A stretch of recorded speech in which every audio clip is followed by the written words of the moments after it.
Rahul Gandhi has jumped to Priyanka Gandhi's defense, insisting her comment was not a take on being low caste. Rahul adding that it's not caste but actions of a person that can be defined as low.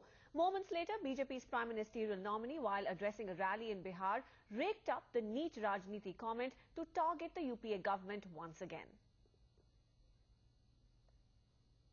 राजनीति किसे कहते हैं? नीच राजनीति किसे कहते हैं? भाइयों बहनों,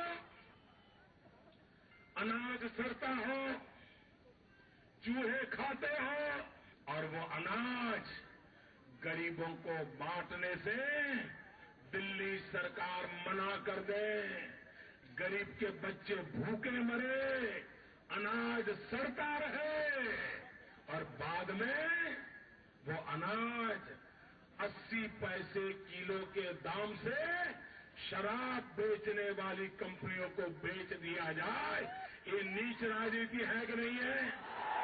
ये नीच कर्म है कि नहीं है?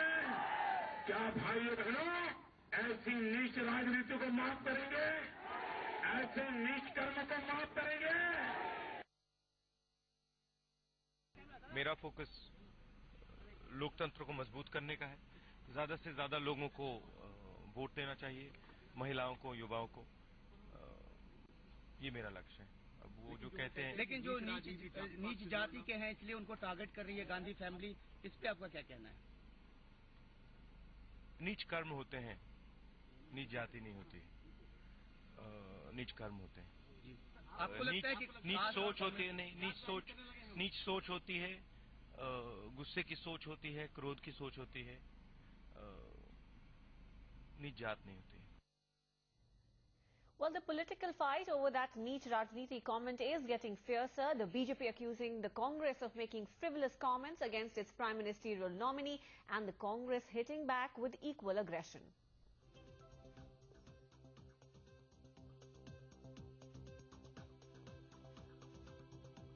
Rahul Gandhi can see that he is going to lose the Amethi Lok Sabha constituency.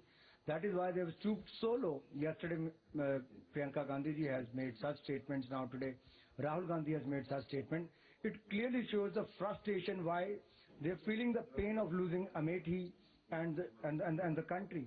And I think they lost the elections as of now.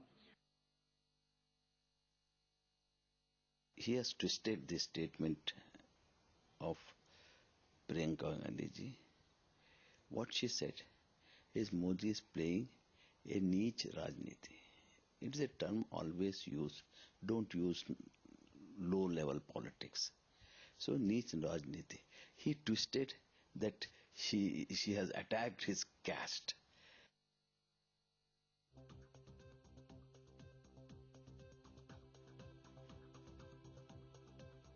Congress party खुद अपने ही चालाकी के चक्रव्यूह में फंसती जा रही है।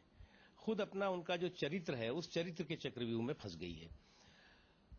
जो आजादी की कांग्रेस थी, जो क्रांति की कांग्रेस थी, उसके महात्मा गांधी ने कहा था कि जन्म और कर्म के आधार पर किसी को ऊंचा या नीचा नहीं बताया जा सकता, ऊंच नीच की गिनती नहीं हो सकती। और उस मानसिकता के खिलाफ उन्होंने आंदोलन किया था, उस आवाज उठाई थी और उस मानसिकता के खिलाफ एक मजबूत आवाज के रूप में महात्मा गांधी की आवाज देखी गई। आज जो करप्शन की कांग्रेस है, वो करप्शन की कांग्रेस के जो गांधी हैं, जिसमें सोनिया गांधी जी हैं, राहुल गांधी जी हैं, प्रियंका गांधी जी हैं, वो जन्म और कर्म के आधार पर ऊंच नीच की परिभाषा बता रहे हैं।